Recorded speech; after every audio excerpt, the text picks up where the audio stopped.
माननीय मोदी जी ने दिया है 80 करोड़ गरीबों को रेशन, इसलिए माननीय राष्ट्रपति जी का बहुत ही अच्छा था अभिभाषण। मोदी जी कर रहे हैं मजबूत नेशन, मोदी जी कर रहे हैं मजबूत नेशन, इसलिए मैं यह दे रहा हूँ आपके सामने मेरा भाषण। नरेंद्र मोदी जी प्रधानमंत्री बने हैं तीसरी बार, क्योंकि कांग्रेस और इंडिया आघाड़ी की हो गई है हार। मोदी जी प्रधानमंत्री बनेंगे बार बार बार, और कांग्रेस की हो जाएगी हार हार हार। सब इतने नेता मोदी जी को हराने के लिए इकट्ठा आए हैं, लेकिन तुम मोदी जी को हरा नहीं सकते हैं। मैं मोदी जी के साथ हूं। श्री रामदास अठावले।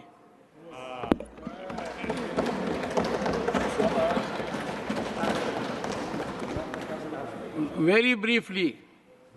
सभापति महोदय,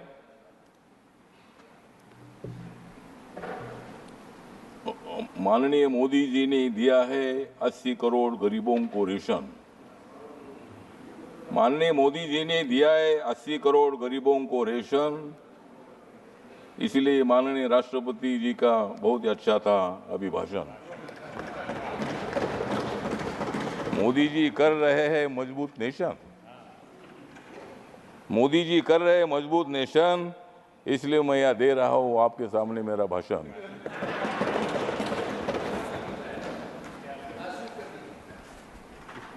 नरेंद्र मोदी जी प्रधानमंत्री बने हैं तीसरी बार, क्योंकि कांग्रेस और इंडिया आघाड़ी की हो गई है हार। मोदी जी प्रधानमंत्री बनेंगे बार बार बार, और कांग्रेस की हो जाएगी हार हार हार। संविधान बदलेगा ये प्रचार झूठा था, संविधान बदलेगा ये प्रचार झूठा था, क्योंकि कांग्रेस ने सारा देश लूटा था।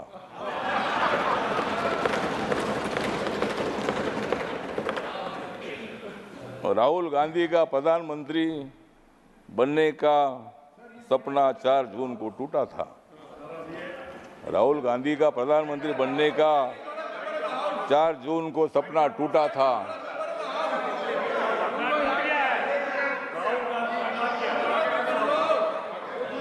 और मोदी जी के खिलाफ वन सेकेंड इंडिया आघाड़ी का प्रचार झूठा था। एक सेकेंड। यही है कि जो व्यक्ति दूसरे सदन का सदस्य हो उसके बारे में कोई आक्षेप नहीं लगाया जा सकता, और उसका आक्षेप नहीं लगाया जा सकता, उसकी चर्चा नहीं हो सकती, क्योंकि वो अपनी बात की सफाई देने के लिए यहाँ पे मौजूद नहीं है। तो मेरा विनम्र निवेदन है कि नाम चूंकि राहुल गांधी जी का लिया है तो उसे कार्रवाई से निकालें। ऑनरेबल मिनिस्टर, प्लीज अवॉइड,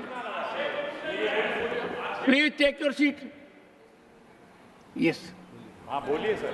हाँ तो सर जी, मैंने इतना ही बोला था कि सपना थोड़ा आदमी का होता है, ऑनरेबल मिनिस्टर चाहिए, सपने में जीना ही अपना काम है। ऑनरेबल मिनिस्टर, और इसीलिए मतलब हम इतना ही बताना चाहते हैं कि संविधान के संबंध में बहुत बड़ा ब्लैकमेल करने का काम किया था, जनता में फूट पैदा करने का काम किया था। जिन लोगों को जेल में डाला था ये सब लोग एक साथ आए थे। हमारे संजय जी है, संजय जी, हमने आपको जेल में नहीं डाला था, नहीं हमने नहीं डाला था, ईडी ने डाला था। आपके बारे में आदर है। अन्ना हजारे जी हमारे महाराष्ट्र से आते हैं, अन्ना हजारे साहब के साथ मेरे संबंध बहुत अच्छे हैं। अरविंद केजरीवाल जी उनके आंदोलन से आगे आए हैं, और भ्रष्टाचार के खिलाफ आपने आवाज उठाई है। आम आदमी पार्टी है, आपका पार्टी है, आपने काम अच्छा किया था, लेकिन थोड़ी गड़बड़ हो गई, इसीलिए ऐसा हो गया।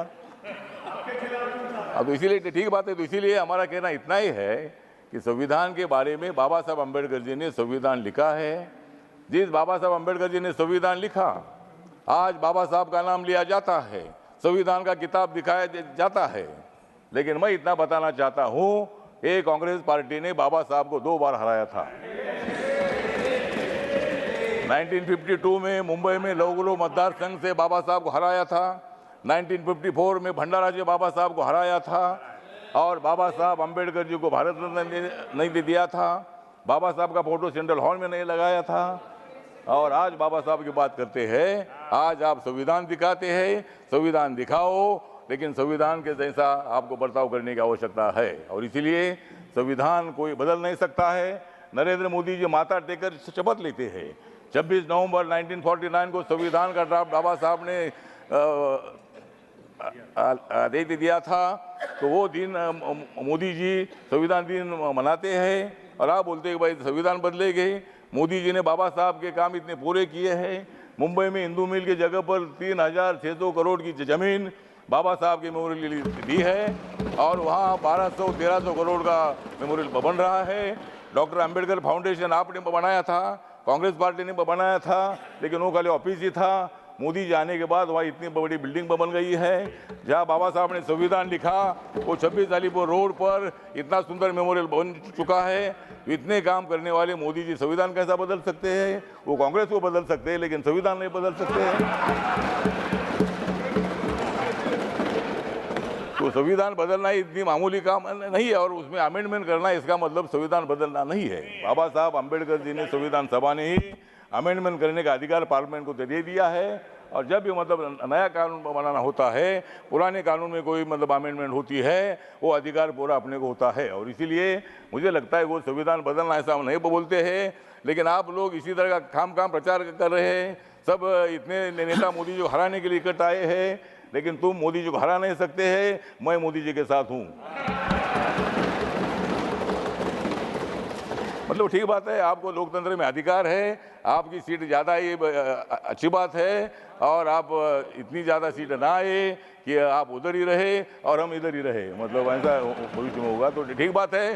तो अगले बार भी आप ट्राई करिए, लेकिन आज जो राष्ट्रपति का अभिभाषण है, इसका मेरी जो रिपब्लिकन पार्टी ऑफ इंडिया है, बाबा साहब अम्बेडकर जी की स्थापित हुई पार्टी है, इस पार्टी की तरफ से मैं मतलब इस अभिभाषण का सपोर्ट करता हूं, और अपोजिशन को इतना बताना चाहता हूं कि मोदी जी स्ट्रांग नेता है, मोदी जी मजबूत नेता है, मोदी जी के साथ इतने हमारे लोग हैं, और तुम कितनी भी कोशिश करो, लेकिन मोदी जी हारेंगे नहीं, वो तुमको हराएंगे।